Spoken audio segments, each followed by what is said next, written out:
Ano, good morning guys. Good morning guys. Good morning Tuwala. Good morning Panglao. Okay. Katong ni clarify sa ako ang video. Thank you ma'am for clarifying it. Salamat sa pag-clarify ha. Ang sa akin lang, hindi maganda yung pag-approach ng tauhan nila sa amin. Iwan ko sa kanila kasi ako'y nahuli. Huli ako. Yung ibang kasama namin, mga Tagalog yun. Kaya yung tauhan nila, nagtagalog.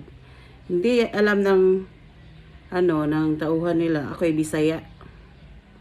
Tapos, tinanong niya ako ng Patagalog. Yung kuon sa dong, ayan na rin siya.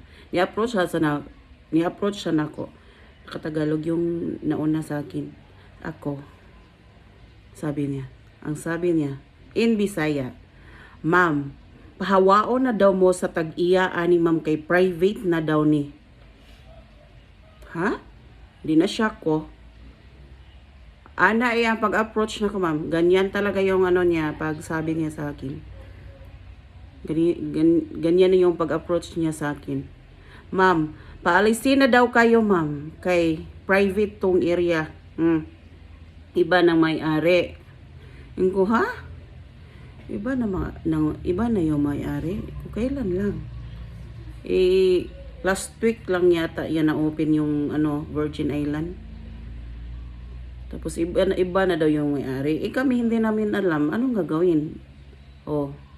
Manahimik. Kaya sinundan nila kami.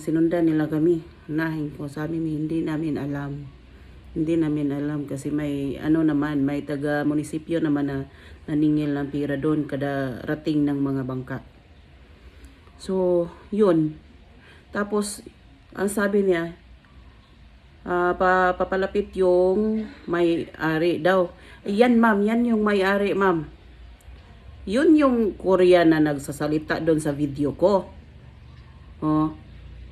Yan yung nagsasalita. Hindi namin alam. Hindi namin alam.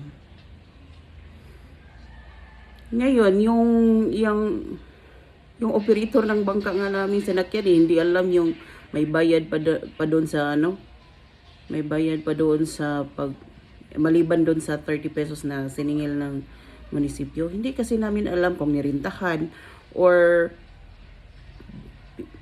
binili ba or na ba yung isla na yun.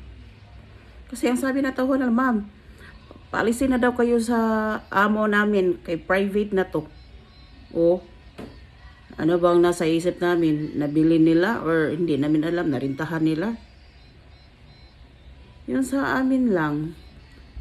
Hindi ganun yung pag-approach. Ako lang man yung Kasi, yun sa pag-clarify mo, ma'am.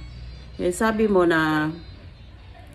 sabi mo na hindi mga foreigner yung may-ari or nagrenta ng kasi ang dami kasing foreigner na ang dami yung mga Pinoy.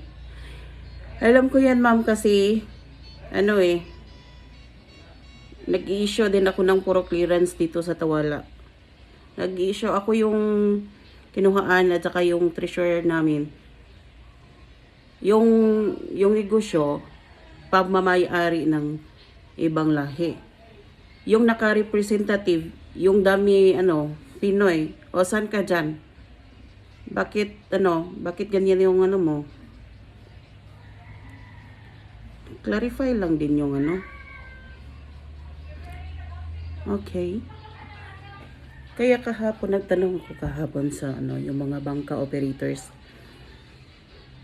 Ganyan na talaga daw yung hindi lang namin alam, mayroong bayad. Nirintahan daw yung isla, ang nagrinta, yung Ocean Turismo. Nagtanong din ako dun sa pagkarating namin sa South Beach, tinanong ko yung nakabantay doon na taga-munisipyo.